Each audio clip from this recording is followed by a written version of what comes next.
welcome to BeSimply. This is Suzanne Toro, and I want to thank you all for being here today. We have special guest Rae Indigo, the founder of Formula Flawless, and today we get into a full spectrum conversation from the heart, the mind, and the sacral. So without further ado, let's dive in with Rae.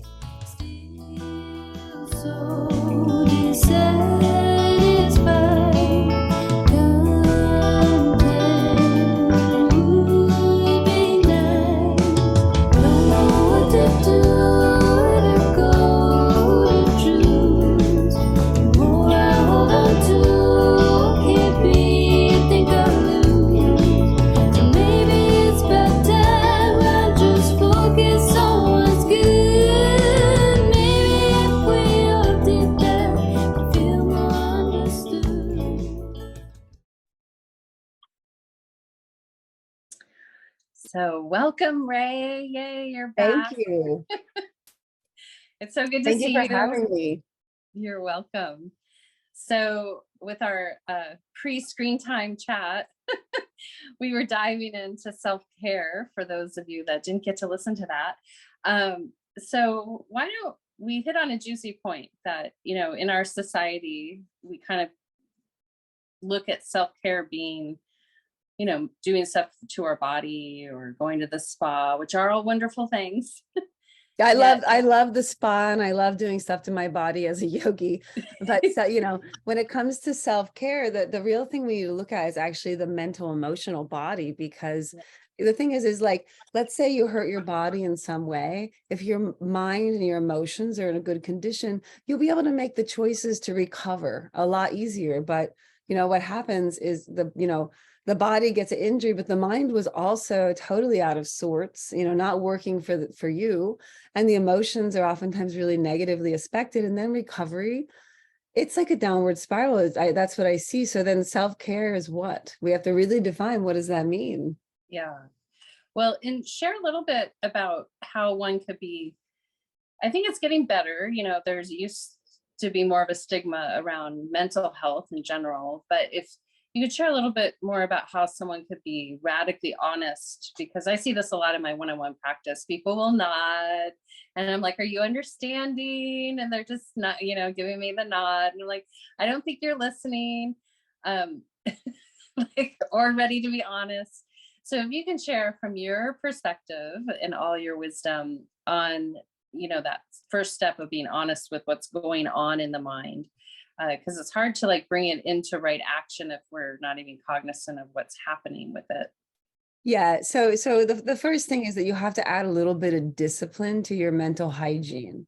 And I'm going to use this term mental hygiene, which is very much like physical hygiene. You know, in yoga, we have our dinacharya practices, which means, you know, purifying the body, sinus washing, cleaning our gums, our teeth, you know, just we keep it in a good thing. We maintain the instrument, but your mind is also an instrument. And just like that, we think that somehow the mind is just fine, but oftentimes people think they are their mind, but their mind has been gathering.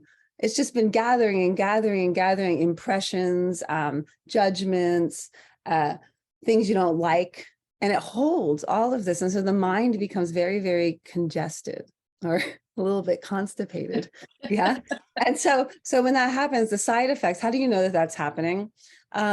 Negative emotions will happen. So when the mind's full, meaning there's a lot of stuff that hasn't been handled, you'll start to find that your emotional state will drop. You'll feel frustrated more, anxiety, upset, or just like someone only says one thing, you feel like you're triggered and ready to explode. These are all indications that you want to sit down and do what I call an accounting. Yeah. And this is such an obvious thing when I say it. Everyone knows they should do this, but they don't, because we think that ruminating over the things is the same as writing it down. So what you do is you get a journal, preferably not a device, because you'll get distracted. You'll get notifications.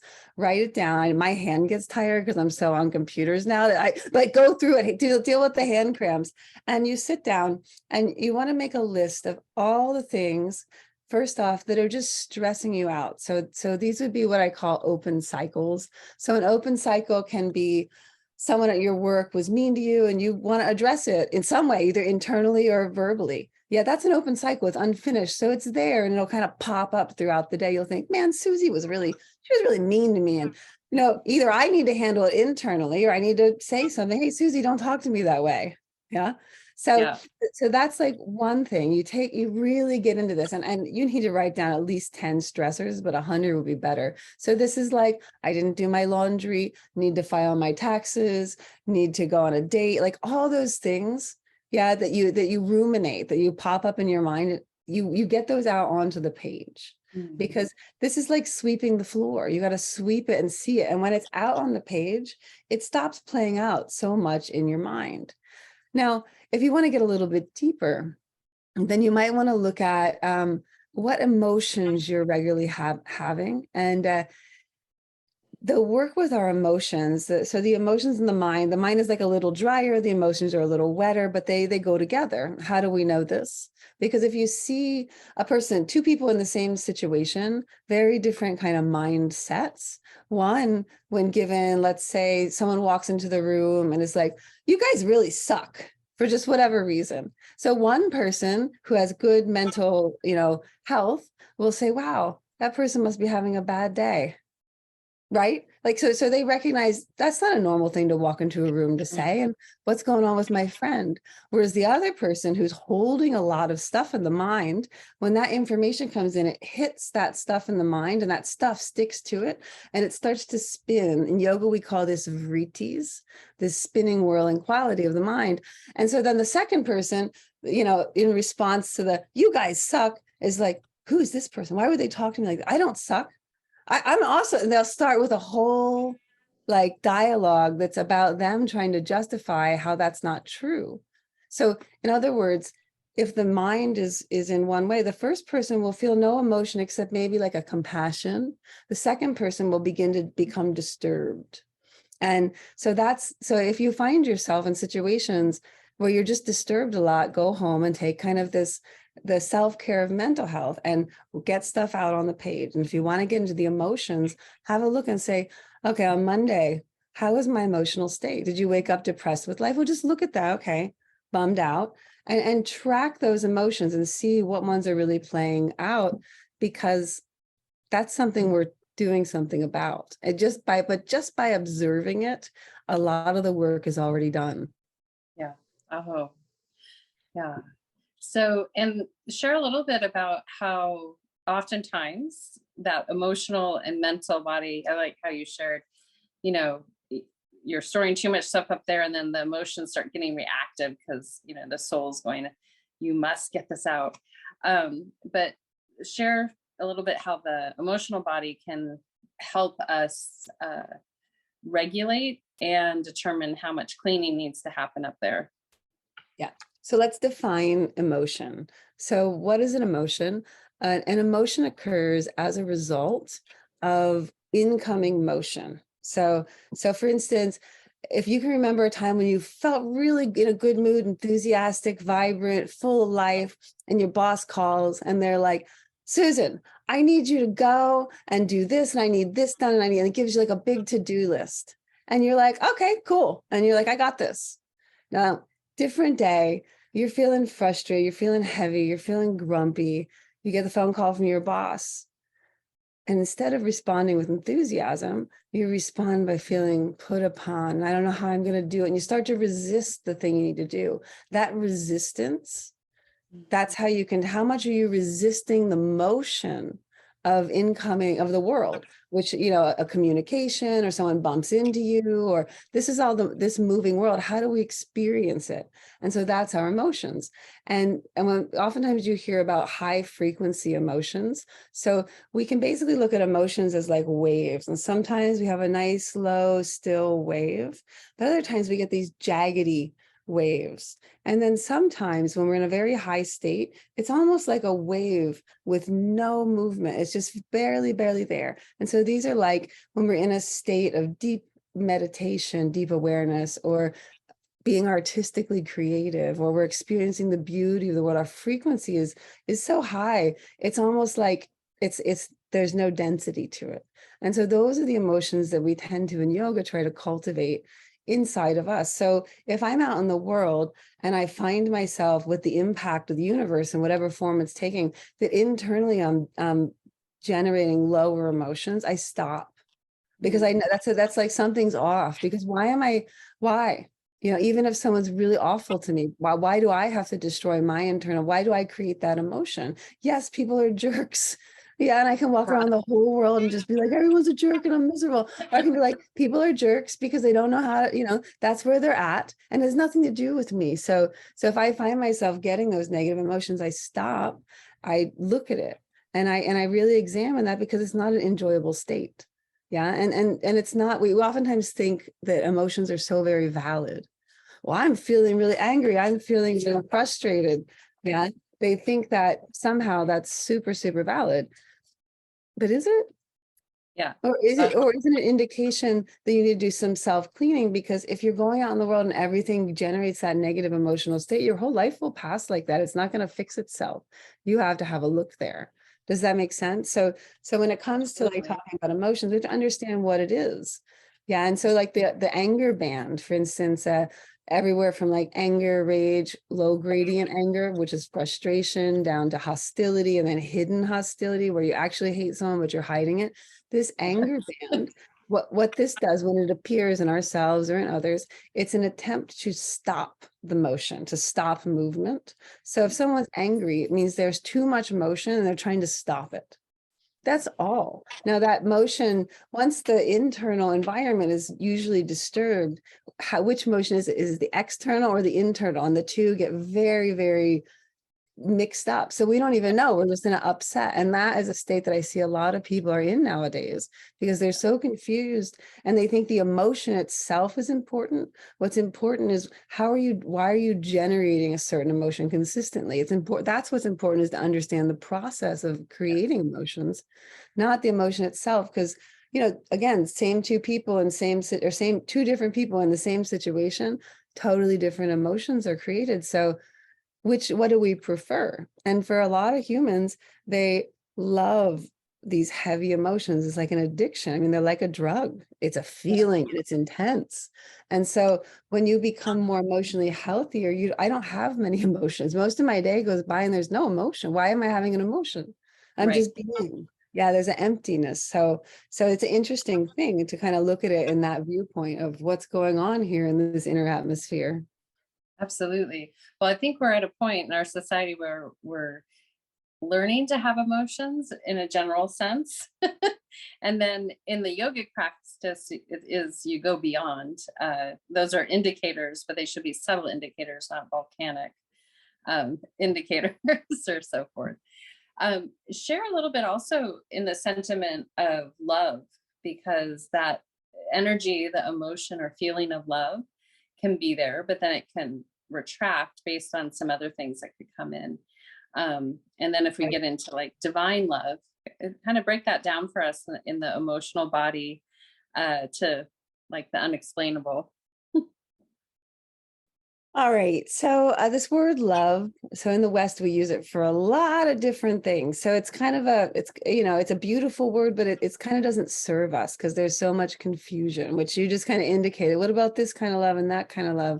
So instead of talking about love, yeah, I'm going to use different words, because each of those words will kind of indicate something that we may call the category of love. So for instance, if you're going to talk about the category of love, we would say there's conditional love. Now, what is that? That means when you do things that I like, I feel a likingness towards you. Okay. And if someone does a lot of things that we like, we may think, oh, I'm in love with this person, but it's really just a gathered or aggregate likingness of multiple events. And if that same person then changes, goes downhill or stops doing things we like so much, then we feel like the love is gone. But that wasn't so I don't consider that really love. I consider that, intense likingness, which is neither bad nor good, but it's transactional. In other words, I want something, you do that something, I feel, I put a positive emotion towards you, but that emotion is a bit greedy. It's not freely giving because it comes with a calculation. And this is, I think, what most people mistake for, that's what the definition, that is what most people think of as love. Yeah. So you could call that conditional love. I would prefer to call it intense likingness. And they get married and they, and they create all these dramas and they create all these like relationship with intense bonds out of that. Well, I like you when you do this, but if you don't do that, then I'm going to punish you. And then they create these trauma bond relationships that you see are very common, and that's not, I don't find that very useful if your ability to put out that frequency of likingness is only able to occur if you get what you want. It's kind of like holding the environment a little bit hostage. Yeah. But this is a very common thing because people never kind of see above it. Now, what comes above it is what I think of this as like a radiance band. And so what do I mean by that? It's a frequency that's generated usually starting here in this area. We feel a sensation moving there, but it eventually expands out and encompasses the entirety of the physical body and the environment around us. So the radiance band, it's like you can think about this like the sun shines indiscriminately. It's not like, oh, I prefer this tree, but you know what, you little pine, I don't dig you. I'm just gonna like only throw shade. I like this one, I don't like that one. So the moment we get out of the likingness thing, we get into the radiance band, which is I radiate this frequency, which is we can call it like a divine love or unconditional love. But again, the moment we use that word love gets a little bit swampy. So I would say radiance. So in other words, when I'm around beings, there's two things that I know about every single thing, including objects, animals, plants, trees, humans in this universe. They want only two things. Everything they do is to get these two things. And that's attention and admiration. And it's the thing that we give the least of. Yeah, what do most people output? They output criticisms. I'm just trying to improve you. You want someone to improve, put attention on them and admire them. But you think, but I only want to admire them when they do something I like. Right back into the likingness band. Listen, that's not going to work for you, honey. It's not going to work for them either. When you indiscriminately admire or profoundly like or radiate this beingness, that's when something grows and improves. Look at how the sun shines. Yeah. And so when we enter this, even just for a little bit of the day, we enter this, that it makes everything around you beautiful. Yeah, because you see it as beautiful. And by seeing it as beautiful, it lights up. So think about this. When someone walks up to you and says, Susan, I love your hair. And by the way, that lipstick looks lovely. Yeah. And when they say that and it's done, the words don't matter. It's the feeling of the admiration. Someone says that to you, don't you light up? Absolutely. You light up. And so this whole world is like that. And so it's the simplest thing to give, this indiscriminate radiance. But who does that? Well, hopefully we try to do that every day. Hopefully we succeed, though. That's the thing. What's in the way? Like we say, okay, I'm going to try and do that. Well, what stopped you? How real was the thing that stopped you? How powerful are you? So what is it that is always stopping people from, what Bob Marley said, could you be love? What does it mean to be love? This is the radiance band.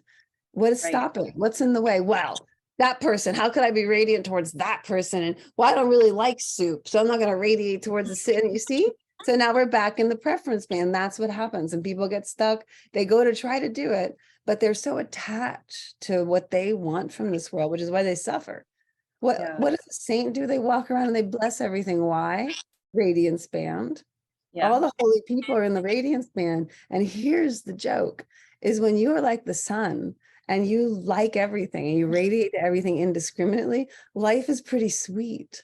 Yeah, because everything around you loves you back, but you're not trying to get that. It's just that the whole frequency goes up when you remove the need to evaluate. And there is a time for evaluation. Yeah, if I'm looking at the quality of an ingredient in my skincare, if I'm looking at a dress I'm gonna buy, yeah, if I'm considering a business relationship, it's not all Pollyanna. I evaluate, yes, but when I'm done evaluating, I leave it. I don't evaluate that. And so it's a mind that we enter into. And most people are in this mind of evaluation as a defense mechanism because something bad happened to them before.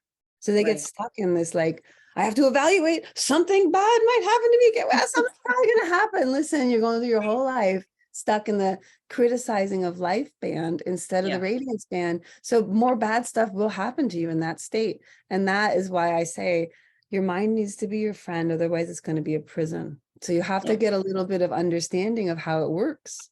Well, and share a little bit about embodying, because when I use the word try, to the sentiment of that, especially in spiritual practice, people can get really caught up in the words, and you're really great about breaking down syntax and reframing.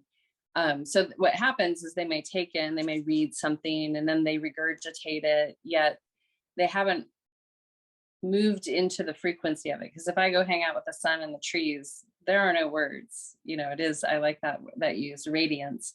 So share a little bit on how the listeners might really work towards stepping in to that space of radiance, and experience, trying it on versus having it be a construct of something they heard and they thought, oh, that's a really cool quote.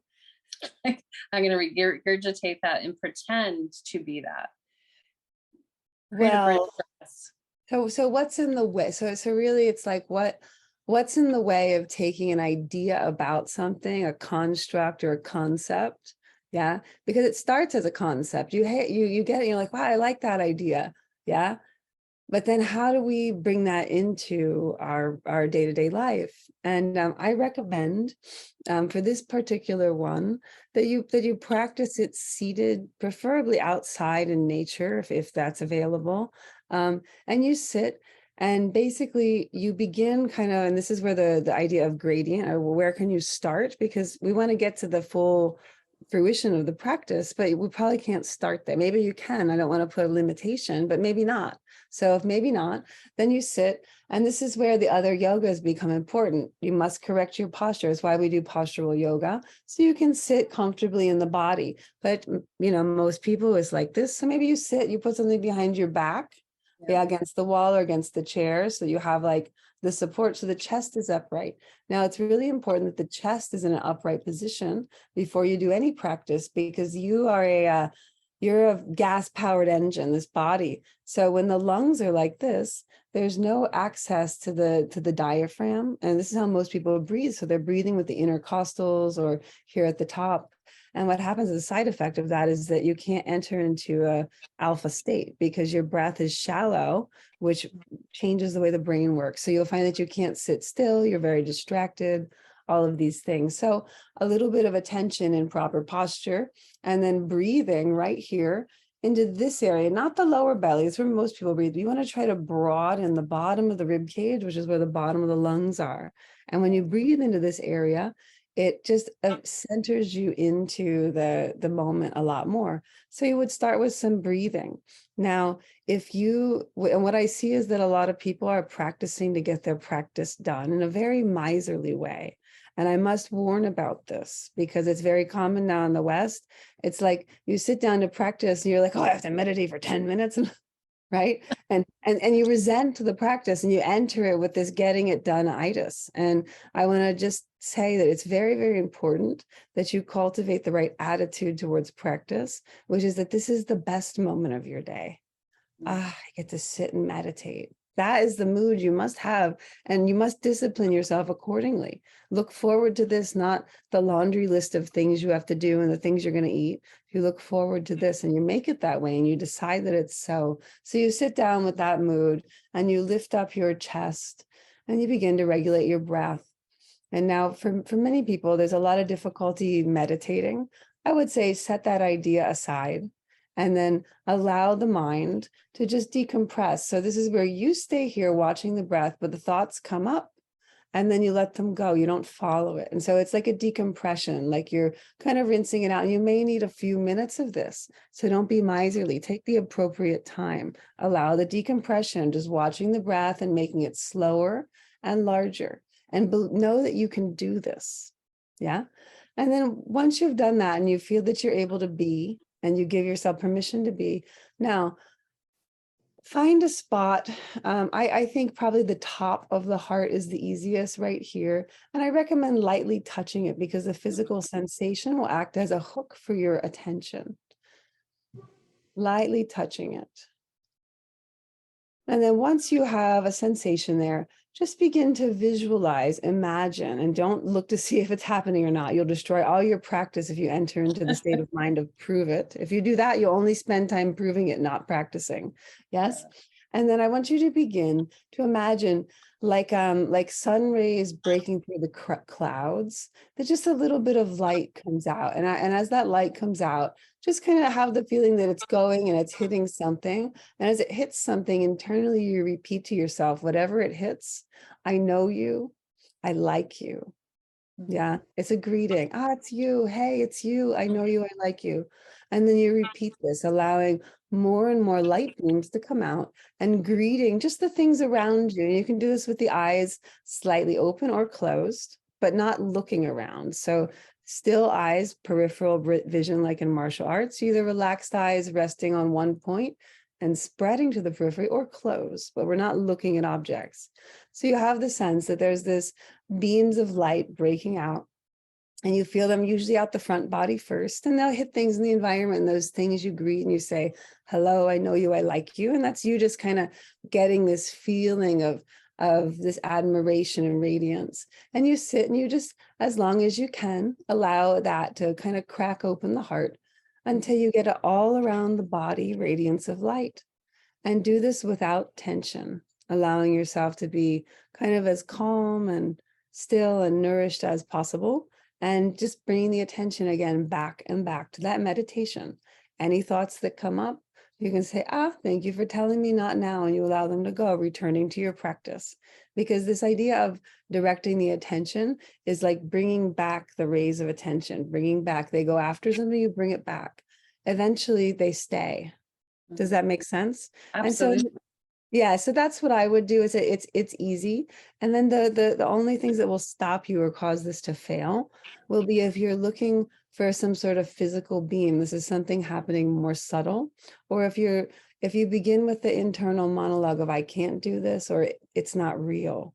Because I promise you this is absolutely real, and I can demonstrate it in an audience. I can change the radiance from my heart, and the audience will feel totally different. Yeah. So this is it's a part of yoga known as rasa, R-A-S-A, or mood yoga. And that's very interesting. So this is so you just keep your mood light. You do that. You sit as long as you are comfortable, and then end your practice. Yeah. And what you're reminding me of when you were speaking is if the listeners can think of a time when they think they see someone out in public that they know, and they might be really enthusiastic, like, hey, but then they realize it's a stranger. And for whatever reason, the energy shifts back, like, oh no, I don't really know this person, but you do know them in that level of radiance if you allow it. And the other person pumps, they're like, whoa, like, thank you. I walk around life like this all day. I mean, this is it's my all day practice, not my 10-minute practice. Yeah. And it's why, if you go with me around, you'll see it. And it's why everywhere I go, people greet me like a friend, because I'm doing this on a vibrational frequency consciously. Because what's more important, ruminating about, money and email? No, you walk in the world, you bring the radiance, you bring the presence. This whole world is hungry for it. Spend a little bit of your day being a saint. Then you can leave it if you like. You can leave it, go back. So back is always there. Yeah. Oscar the Grouch is always there. Oscar the Grouch is always there. The Grumposaurus Rex is always ready and waiting to tell you that the truth is, this is who I really am, and life sucks, and it's hard, and there's no purpose, and the world is terrible, and everyone's a lot of mean people. There's a lot of awesome ones too. Yeah, absolutely. So in that sentiment, because there's so much, I think, an explosion, one, about people learning how to have emotions, and then two, there's more social acceptance around different mental pathologies. However, there can be an attachment and anchoring to a mental pathology. However, if we look at things that they, just like our body can regenerate, our mind can regenerate. So can you share a little bit about non-attachment to physical, emotional, and mental imprints that may be there temporarily, and how one can work to shift those Yeah. to where they want So, them to be. yeah. So we have to talk about this term called identity. We have to talk about the word identity. So identity is like an identity is like a mask that we put on our face. So for instance, when I'm teaching yoga, I put on my yoga teacher mask. Yeah.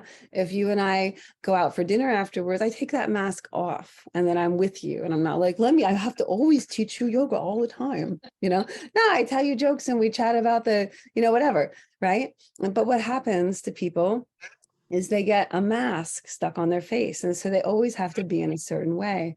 Now, it's a very interesting thing why this happens.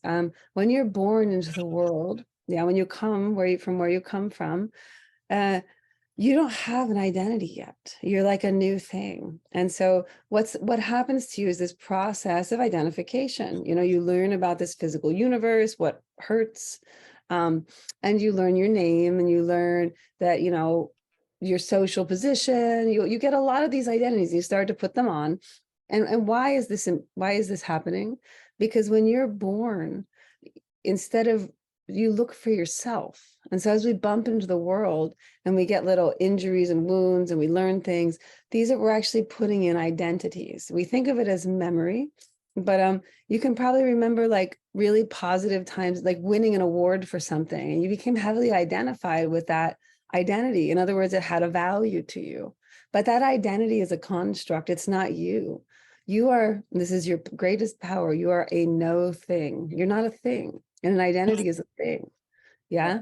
And I mean, that's the real beauty of this. And so when you start to loosen the identities a little bit and the masks are not stuck to your face, you become a much healthier person, because when I'm with Susan fully in that identity. But when I'm with a different person, I'm a different person, because why am I the same all the time?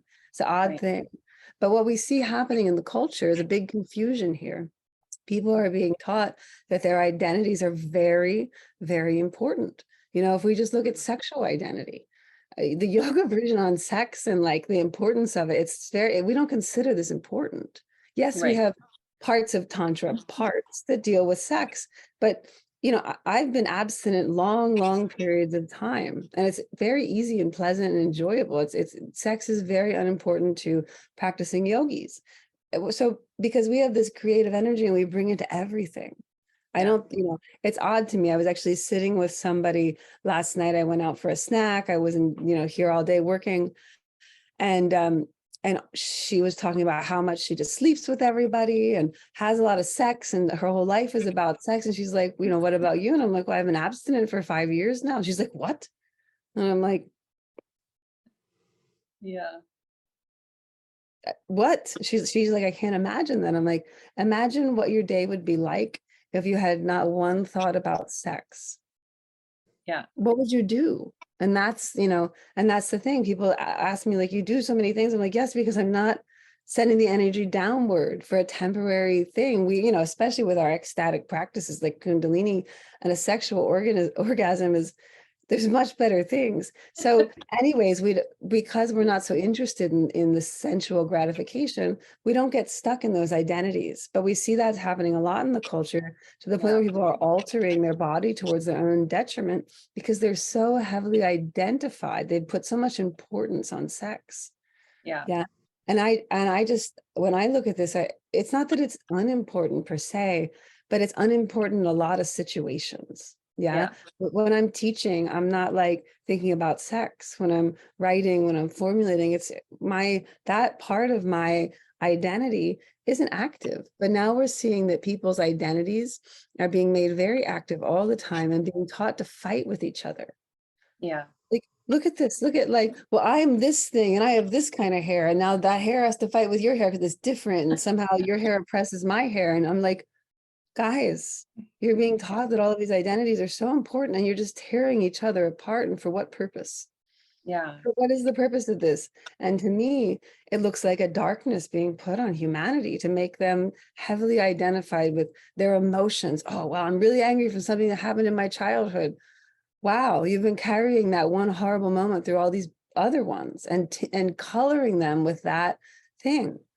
Yeah, and so now we see that in psychology, they're very much into activating those traumatic moments in a way that doesn't get them to release. So the memory's there, but we're free of it in a way that gets it to become more active in the person's life where it sits on them all the time. And I see this. This is like so much of the trauma work is like we're saying, oh, you're really traumatized. You're, if I talk to you about the traumas I've been through, they're insane. But do I Yeah. seem traumatized? It's the past. Yeah. Yeah, it's there. It happened. It's not repressed. It's been released. Yeah. Neutralized. Neutralized. Yes, we all Yeah. have that past, many, many pasts. But Yeah. but how many of us are actually here in this moment anew, Yeah. right? And so Absolutely. kind of when we look at this, we have to look at that concept of identities and let them be fluid. Like I put on this mask for this and this for this instead of stuck to my face. Yeah. So Well, and share the importance, because you bring up a great, Western. I remember one of my friends from India, she's like, you Western girls are very, like, she's like, you guys, all you think about is sex. Like, she's like, you just are like pushing. I'm like, what are you talking about? She's like, but because it's, a very objectified Western culture. But share a little bit more on that, the responsibility, not only with our mind, but with our heart and even with our sacral energy of what can happen in a moment if one is not aware with what they're transmitting into an environment, and how complicated that can become really rapidly. if a person looks back at the timeline of their life, they will see that most, not all, but a lot of the dramas, the major problems that came in their life came from sex, came around sex, from wanting it and not getting it not be happy, changing this person, hurting that. Like if you look at the whirlwind of the dramas of negative emotions and confusion that manifested in most people's lives, it's because we've made this thing so important and we haven't understood sex. Why is it so important? I just find that so strange as someone who's really been that it's so important in the life that it dominates so many other aspects that to me seem much more important. And so what do we do about this? It's a little hard for me to understand because I became a practicing brahmacharya very young. So it's a little hard but it's the same thing. All of my girlfriends, it's just sex, sex, sex. And I'm like, can we talk about something, so what I think about it is that we have been made in the culture, it's made very important. And also we've been encouraged, we've been taught that our freedom is promiscuity. Yeah, so we're oftentimes physically, connecting with you before we've made an emotional bond, before we even know the person. I remember when I was dating that usually on the third date, people expect to sleep with you. That's Yeah. insane to me. It's a very intimate, personal thing, especially as a yogi and how we take care of ourselves. It's not even possible for me to feel attracted in that way to someone. So but it's almost been like pushed on women as a sign of their liberation. And I'm speaking very much from a female perspective because sex for men and women is a very different thing. And to Yeah. pretend it's not is a disservice to all the young women. Yeah. Yeah. And so what do we do with it? I don't know. Aside from people really a long conversation about what that energy is and how it can be redirected and why you might be interested in using your creative force for something else, until we have that really long dialogue and talk about, when you have sex with another person, it's forever. Yeah. You're it's forever. So now, how confusing is it? How confusing is it to everybody to have all of these deep, intense, chemically driven emotional experiences with different people, and for what purpose? It becomes very, very confusing. Yeah. And you see this confusion, and then the sex life becomes very compulsive. Yeah, these are the two things I see. And I don't see a lot of good that comes from promiscuity. I'm like, oh, well, I'm just my viewpoint. I don't care. It's your Yeah. body. Like, I'm very much like, you do what you want. I just see when there's a heavy amount of promiscuity that usually the rest of the life, the business, the career, the dreams, the self-care, all of this seems to get a little bit out. Now, I'm not saying for everybody all of the time, but in general, I don't see that the life is on a good track with a promiscuous activity and viewpoint, or with a where the priority in life is towards this one little act, as if it's so amazing. I just think there's better things. Maybe because I tasted them younger. I don't know. So it's still confusing to me. So I don't talk about it a lot because I know the culture. It's a big thing to change in the culture, you know. And I don't want my students to ever feel like judged, because I really don't care. I just kind of like, it's funny you keep doing that thing. It doesn't seem to work out, but okay. Yeah, that's kind of my viewpoint on it. I'm like, and you know, I definitely think that kind of intimacy is best with like done in a good emotional bond where there's a healthy emotion. Yeah, absolutely.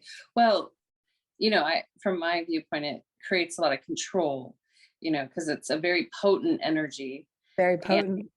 and so it could be better utilized for creative, as everything we do has the sacral energy in it. And it's just a matter, that's where it can kind of become grasping and diminishing, and maybe even addictive for people.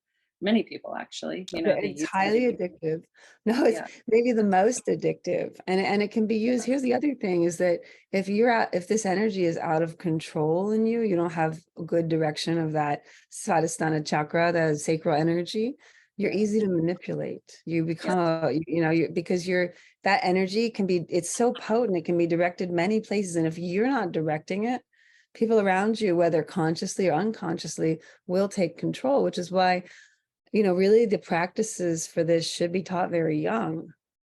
Very young, so that people have a good relationship with their energies. No, it's sacred energy for sure. That would be good to teach. So you think also, I did take my son on a vision quest when he was 10 and taught him that the sacred dance between the male and the female. That's awesome. But here's an interesting viewpoint to just, for everyone that's listening, if you've made it this far, here's one thing to kind of look at. If you look back at your life, I'm 43. So if you look back at your life and you look at all of the people that you've been intimate with and look at what's kind of come out of that, how many of those would you look back and say, maybe I should have just had a friendship with that person and waited a little bit to know them more? Because look at the karmas that came out. What if you had just waited? And known them for, what if you were like, no sex until I've known you for 3 months? Well, and you just did that as a meditation, because if you're still wanting to be together after 3 months, then maybe that's maybe there's something there. But once you become intimate, you go crazy, and everyone goes crazy. So what if something like that was done? How different would your life be? And some of the people that you do that to, you'll just decide to be friends, because you'll realize, the nature of this relationship is more like this. And what if we did that? We got to know somebody for a while and went hiking and did things during the day, and, saw if they were a good companion. Are they kind? Got to know, like, how does a person show up in life? Not transactional. Well, I'll be nice to you maybe if you have sex with me, or something like this that's happening. And if you look back at your life and you were to, like, how many of the relationships would you say, wow, maybe I should have just waited? And I the answer will be some, which doesn't, you might say, well, that person became someone important in my life. Yes, it's okay to have friends. Maybe you didn't create any of the drama and the karmas of a sexual connection. And then after kind of looking and being honest with yourself, because there's no shame, we just want to look, then maybe in the future we say, and I think so many women, I speak a lot from a female perspective. I think so many women feel pressured to have sex early because they might lose the person. But do you see the problem there? If the person's only going to be with you because of sex, and then somehow what you're going to work out the rest of it, that's probably a sign that's not the right person. So work out the rest of it first. And then when you become intimate, it's such a different kind of intimacy, and you feel safe and good, and you've already built a relationship. So if something comes up, you'll know how to communicate with each other. And this, is what I recommend. And I know that that's hard because, you know, men don't have that idea and you have to navigate. And I do recommend if someone likes to take on this idea in their dating life, that they communicate that and why. It's not like hidden so the person feels rejected, because in today's age, they will feel rejected. They'll be like, well, she must not like me. So you tell them that as part of your spiritual practice, you spend 3 months, and it's not that you don't like sex, because don't find them attractive, but that you just want to have a really deep emotional bond and a friendship first and see what happens. And you just be very honest and say that, you know, I know most people aren't like this, but it's my way of actually respecting you. Yeah. And, you know, and then you'll find people that are with you are ones with high integrity. It's a very good vetting system. And yes, you might be alone, but it's nice. I actually know a guy that he recommends to men that he mentors to wait a year. He well, said that's even better. he said, if I can hang out with his wife, he's like, I waited a year. I wanted to know if I would like to be around her for a whole year before doing that. Right. And look, now so we see that when we Yeah. apply this restraint and this wisdom to our personal relationship and the discipline and the clarity of communicating it, we end up with really good partnerships, and a life with a good partner takes on a very different expression than a life with turbulent romance, because turbulent romance destroys everything else in your life. It does. Think about that. When you're going, how many years of your life were spent in a turbulent romance, and then you look back and you're like, shit, I could have been doing awesome things, but instead I was, when is he gonna love me? You know, I'll do my hair like this, or you know. Absolutely. You're hilarious. Well, and so this topic, actually, unbeknownst to like entering into it around the sacral, really is another component of that self-care, where someone might say, oh, I'm just going to go and get a massage and feel better, but to really acknowledge that component. And when we talk about your beautiful company that you created, you know, the act of like the bathing, like, you know, your bath bombs and all those things, and even sitting through it was like a week beauty cleanse or something, but the soaking is so amazing because you like really address some of these things that might be stored in your sacral, of maybe having some of those people for the feminine inside of you that you shouldn't have let inside of you, but to clear that out. So if you can share a little bit about the purification, because, you know, it is a brand new day every day, but to those energetic ley lines, because this is the interesting thing I don't think most people realize, is you create an energetic, as you were saying, with this person, and like trauma, you want to neutralize it. But the sacral energy is really interesting, because as soon as someone like recalls it,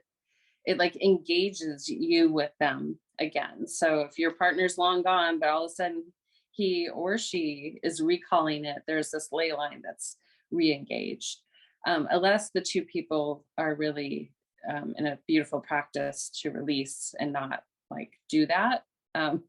So share a little bit about the cleansing, the purification, and ways to release those bonds for the listeners that might be realizing like, wow, because that can cause a lot of mental instability. Oh yeah.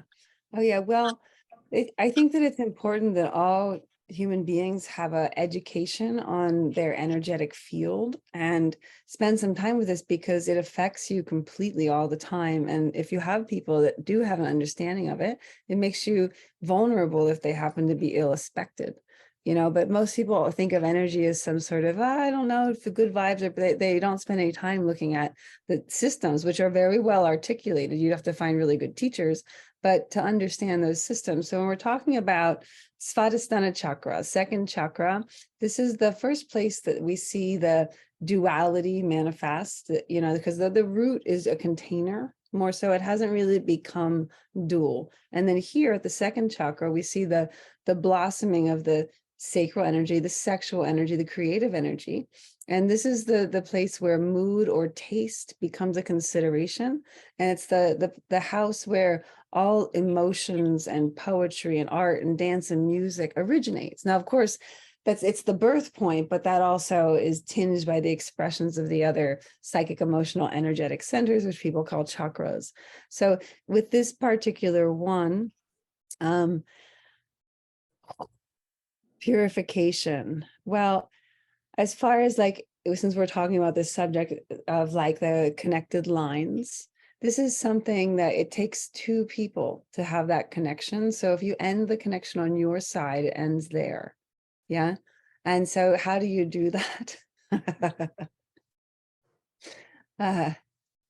Well, the truth is by decision. But oftentimes you find you can't make that decision. It just doesn't happen. You don't release it. Yes. Yeah. So then maybe you create or you find a ritual for releasing those connections, and you would want to be very systematic with each person. And the best way to actually cut a bond, just so you know, to cut that is with a blessing. Okay. So your greatest protection whenever anybody comes, at you for anything is always to bless them. It stops there. It stops immediately. Yeah. So the form for a blessing is as you cut this cord, which is going to be much harder if you have a lot of negative emotion towards the person, because it's very sticky. The negative emotion you have to a person holds the bond.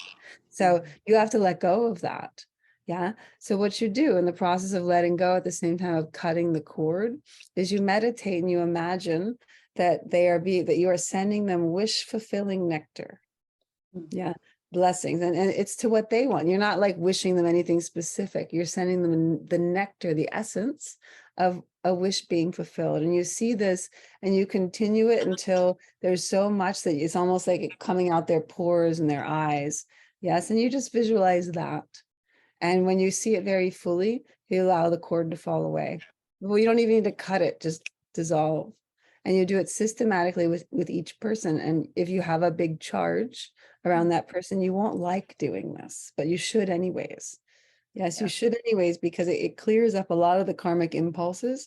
And then if you do decide to have another relationship or continue, it allows that to be from a fresh place without cords.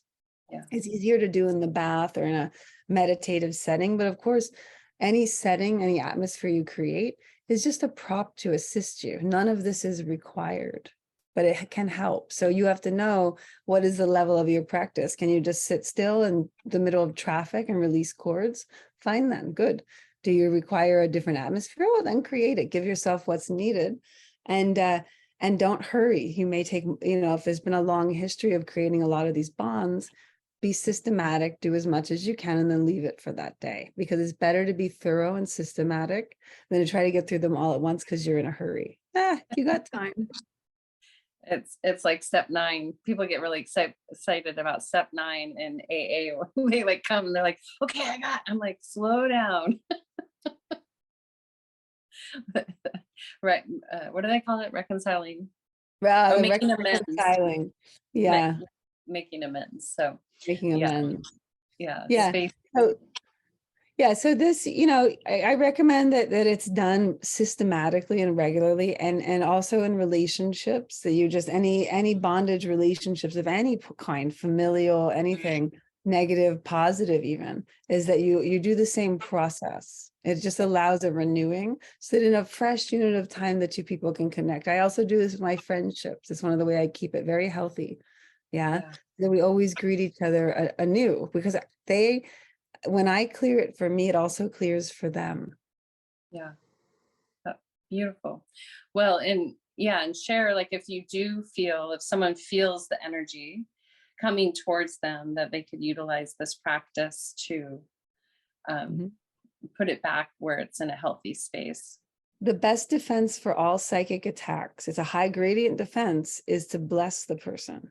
Yeah. Right? Because why are they attacking you? Because they want something.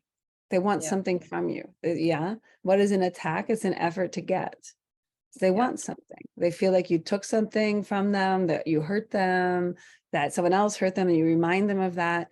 Either way, the solution, if you're God, if you want to stop a person from trying to harm you, is to actually bring to them, because why are they doing this? Because they really want something in life they've never had. And what do we say? Well, you're a bad person, so for sure you get nothing except even more hate, right? And so that person that's attacking has just gotten so much of that that the only way they have to get something from someone is to attack. And so it's just this it's an inflamed state. Like I could explain it in like the term of oxidation. I made a big post about this the other day. It's an inflamed state. What do they actually need is blessings.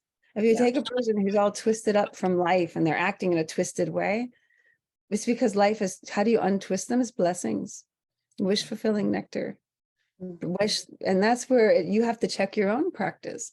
Yeah. Well, but it's that like thing that we talked about earlier, but that person's bad. So the bad one, we give no admiration. The bad one stays bad because they want something. They have no other way of getting it than harming. And so if we give them blessings, which is the opposite of what they always get, they will self-correct in so many situations. So that's the best way to cut a cord. Whenever you find yourself thinking negatively about some asshole from your past, ding, ding, me here. What do? I have the inner discipline because I know that I want to cut that bond and I want to be free. And I know that the way to free myself is to bless them, indiscriminate of how much I might judge or evaluate the poor quality of their actions, thoughts, and deeds, you know? Right? And it works if you have the discipline to do it. Yeah, absolutely. Well, that's why it's a practice. And I'd like to bless them by pushing them off a train, Rae. That's my blessing. Onto your next incarnation. Yeah. You know, I understand that. But see you on the other side of that. Again, next round. Here we are again. You can feel that sometimes when you cross them again. So at this, radiance, nectar, blessings, as mechanisms for self-care. If one wants to stay in forward motion, because as we started this conversation, it was, being stuck in old patterns or attachments, or the mind going back and reliving and rehashing. Can you bring it all together in the sense of these, I look in the heart and the mind, they mirror each other so much. And then we have this creative energy that wants to help us go forward and manifest, these masteries that we're destined to. Can you share a little bit about how maybe you encourage your students to stay in their discipline so they can reach these different expressions of their mastery? Well, most of the people that work with me are in like courses where they're with me for a while. Because the most important thing is daily practice. And that's the biggest obstacle, because you prioritize everything else in your life, which doesn't make you a wizard. Yeah. And you don't do the one thing that makes you a wizard, and why? Because you've decided that your practice is some sort of punishment for being bad at life. There's that, it's like a hidden thing. You're like, oh, I hate to meditate. Why? Sit down and do the work. So you have to create a daily practice, and whatever that looks like, from 30 seconds to all day. Yeah.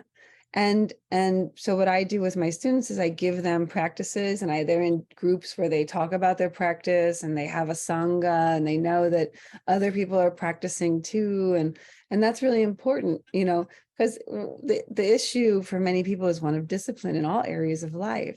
So we have to have a way of facilitating that discipline, even like within ourselves or in a group. And so you have to be mature enough to decide what you need and find a way to do the right actions. And you might need to be part of a meditation group. You might be like, I'm going to now do a practice every day, but you should spend some time also understanding what meditation is, because this is very important that it's understood, because there's so many different kinds of meditation, that you have a proper definition for the elements of meditation, for all the different kinds, for all the different purposes. And you won't find many teachers that will actually define meditation, meditative state, different kinds of meditation. So you must seek that out on your own to have clear definitions of these words, and then do it. And that's I do it every day, long practice. Long practice in this life. And because it's like meditation, there's so many different kinds, but they're all towards calibrating the instrument. Yeah. And this world is coming at you and miscalibrating it. So if you don't spend any time calibrating the instrument, how the hell do you think you're going to be in 50 years on this planet? You're going to be a hot mess. Yeah. And then you think, well, maybe it'll just happen by magic one day. It won't. That's the other big mistake, is postponing your spiritual development. Biggest mistake, people think it's something they're going to do when they're 50. Do it as young as possible, because everything changes afterwards. No, but I'm chasing this boy and I'm going to take this there. No. You get very solid spiritual practice. Life moves in a different karmic pattern.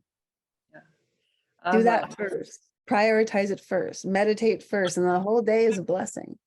Yeah. Agreed. It's beautiful. That's some nice hippie stuff. So aside from fixing minds and hearts and bodies, I also fix people's skin. Yes, which is incredible. So, it's a good roundabout for us to punctuate this conversation with, is your beauty, the radiance that you provide all of us that get to lather ourselves up and feel your radiance. Share a little bit about where you come, because you've been keep evolving, and it's so beautiful to see. And you have some really special things that are available, that when you talk about liking objects, it's really fun just to look at your product, and it's even more fun to put it on your body. So share a little bit about this one's so pretty. This is I make I have a full line of skincare that's basically it's all fresh. So we're the only fresh skincare, because fresh matters so much. It's here's a salad. How about if I preserve it for 6 months? You want to eat that? No, you want it fresh. Well, why do we think our skincare should have been sitting on a shelf for a couple of years? So we make fresh, but we also make things that are very high quality. So the entire brand is all the sourcing is I don't source for oh, this is the cheapest version of it. I source for the most effective version. Let's say if I'm using a pomegranate oil, I'll try samples from so many different companies until I find the one that I'm and so that's what makes the brand so different, is it's aesthetically pleasing. I mean, these look nice. It's very, very pure. So this is our female hydration serum. This is not a lubricant. It's a recovery for all kinds of things that you might have. It's amazing. And so basically I make products that restore the skin to a vibrant health, because your skin is it's first off the only organ you can really touch and affect, and it eats everything you put on it. So if you're putting, products on that are full of poisons, well, what do you think you're doing to your bloodstream, to your vibes, to your skin? What do you think is happening? It's nothing good. And most of the products, even the ones that are more natural, don't have either are full of poisons or just have very useless ingredients. So as we get older, when you're young, you can get away with so much because the skin has a lot of elasticity and collagen, and but as we get older, the skin is cycling. You're growing an entire new skin every 28 to 40 days. Well, why does it not get better? What's the problem? Why is the skin oftentimes in people getting in a worse condition? Because in that cycle, you have to interrupt it. Just like if you don't move your body gets diminished. So you go and work out. That workout needs to be there. So what I do is I make the nutrition. And then, you massage your face, you do, use a gua sha, you do something to kind of make the skin get vital. And same thing with the body. We massage our body. We have different practices with different oils. And then what happens is that this skin becomes more and more healthy. In other words, you look better and better. And yes, of course, we're going to get some wrinkles, but it's still, you see some yogis that are 80 years old and they got a few wrinkles, but the whole skin is alive. The other thing we have to think about when we talk about the skin is that your skin and your emotional body are very much linked. Yeah. And a lot of people have, see so this is called psychodermatology, which is now proven. Yogis have known forever, but Yeah. that what's when we see like really bad acne, and I'm someone that had acne, there's something going on inside that person. Yeah. And this is your skin telegraphs to people what's going on. So that's why when people are wearing makeup, they're trying to show something that's not true. They're hiding. Yeah. And heavy makeup all over the skin. You see this. Well, I'm of the viewpoint that it's good to grow your skin really healthy. And then if you choose to occasionally wear makeup and have fun, fine. But when it comes to our skin, if you're embarrassed, you flush, you see that emotional change, or if you're scared, your skin crawls. Well, if you're every day frustrated and angry, your skin does not get enough blood flow, nutrient circulation. Also, you'll get a lot more wrinkles. You'll be scrunched every time, people get these lines, because they don't release the tension. They're all day scrunching their lips. They're washing dishes, scrunching their lips. They're driving, scrunching their lips. So this is what I recommend, like a gua sha with some of our serums, to massage that in so that the tissue doesn't get those deep grooves. We release that and help it to grow back in a better condition and hopefully treat the frustration as well. Yeah. Beautiful. Do you have hair oils? I do. Okay. Yeah, I have so I have our formula, I think it's 61 or 62. I have a hair serum that's amazing. And what this does is it just you can use it for your scalp if you have like scalp issues. It'll balance that the scalp, but it also to just heal the hair. And you don't need much, just a few drops unless you have like really thick curly hair that you want more. Just a few drops, and it just restores the hair. It smells amazing and just keeps it healthy. Yeah, of course. Love the hair oil. Yeah. I was just thinking because we store so much in our face and even in our scalp Well, I use a lot of different scrubs. So like, like this is a sample of one of our larger scrubs. And this is a spice scrub. So F37. Yeah, I just until we don't have everything labeled. So half our line is labeled like this with these pretty labels, but the scrubs and stuff, though I'll get to those eventually when we buy more products. The more sales we have, then we just add more products too. Yeah. So it's super fun. But our scrubs are just a fantastic thing. And most people think of scrubs like the kind of cheap, overly scented kind. The ones that we have all these really aromatic and healing herbs. So as you like work it into the skin, you leave it on for a while and you actually, the skin gets nourished and fed and stimulated and calmed, depending on which scrub it is. And you just rinse that off and you have skin that's super soft. So all the rough patches are gone, toned. It helps with like cellulite, helps with lymphatic drainage. And then you get like some of the scrubs, like I have a scalp scrub that has shatavari in it, which is an herb. You probably know shatavari. It translates to woman with 100 lovers, so it's like, speaking of the sacral chakra, so that it just increases that vital force. And you put that on the scalp, I tell them you leave it on like 30 minutes, 45 minutes, and you get like, you feel it. And so that's the nice thing, when you're doing scrubs that are kind of inspired by old Ayurvedic techniques, is that if someone has something they would have to go to a doctor to get, in a scrub, in their shower, and you just feel, but when your skin feels better, it's like the one thing we can really do every day to be in a better condition. And once you kind of put these little self-care rituals around your home, it's easy, and kind of get out of the poorly made product thing. Because listen, when I started getting into skincare, I was just blown away at what other people, because I'm formulating everything. And then I look at other people's formulations and I'm like, I can't even. Yeah. And to be noted, even for people that think they're getting something organic. I learned this recently from someone that's in the commercial skincare line and it's supposedly organic. And I'm not going to say the brand, but she was saying that the owners were like, we don't care. If you have to source out the product, just put it in there, no matter what the label said. So that's the other thing for people to be aware that, trust your gut and your instinct, especially if you're using it on your body, that it might not be what they're saying it is. Yeah. And a lot of times it's not. Or here's the other trick is like, again, I'll go back to pomegranate oil. So let's say I'm using pomegranate oil in something. Well, what happens is that a brand will also say, oh, we're using pomegranate oil and you get all of the benefits, but they're using a, totally denatured, totally processed, non-aromatic, all the antioxidants removed version that's still legal to say it's pomegranate oil, and it may be organic pomegranate oil. It may be organic, but it's still been totally denatured through the processing.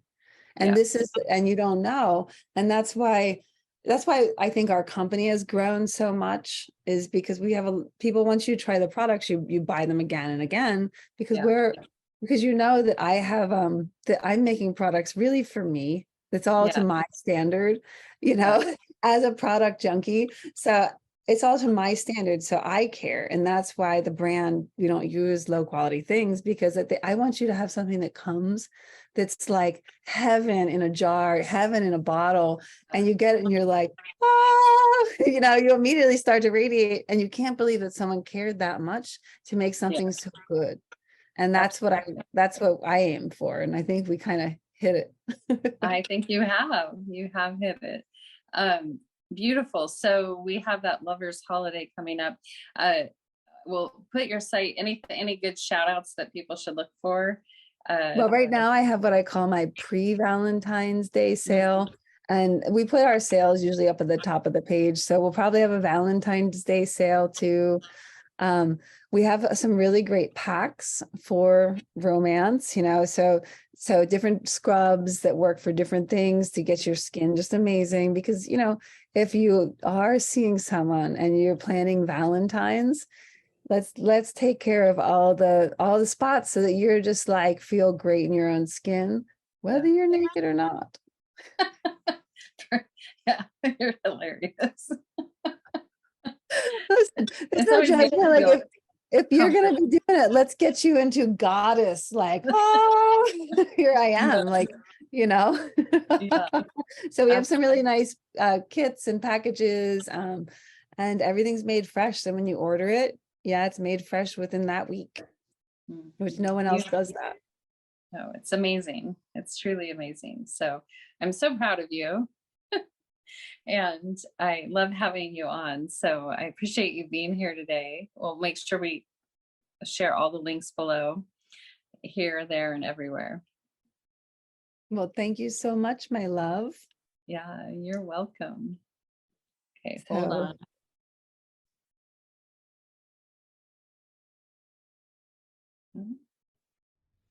Once again, I want to thank Rae for being here today, and for all of you listening in. All the links connected to Rae's great work are listed below, from skincare to yoga, and may you all find your radiance to share with one another. Until next time, this is Suzanne signing out with a full heart, a soft gaze, a deep bow, and a namaste. Be simply. What makes it beautiful? The way it is, the way it looks at you, the way it lives, the way it feels, the way it gives, the way you call it mine and grasp onto it. But if ill-intended, true beauty will fade. Can't be manufactured, not man-made. It's brewed in the soul like a fine wine, with a little bit of love and a little bit of time. 'Cause beauty is as beauty does. Only some have that touch. It's hard to find, but easy to follow. Beauty is as beauty does until tomorrow. Ooh.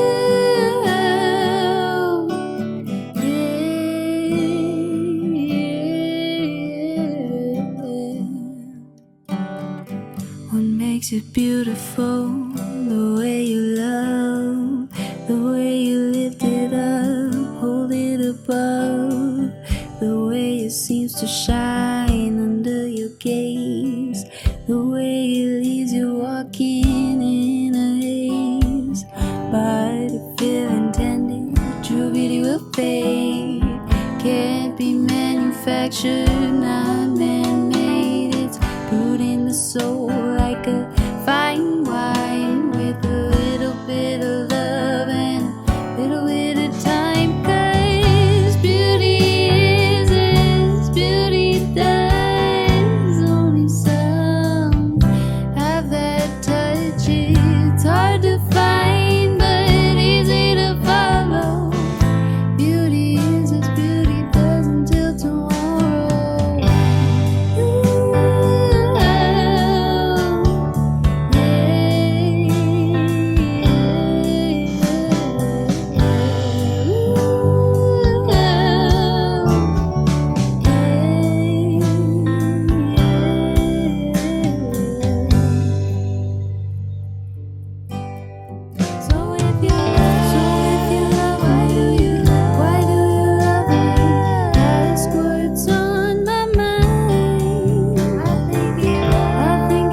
and don't let go. Hard to find, but easy to follow. Beauty is as beauty does until tomorrow.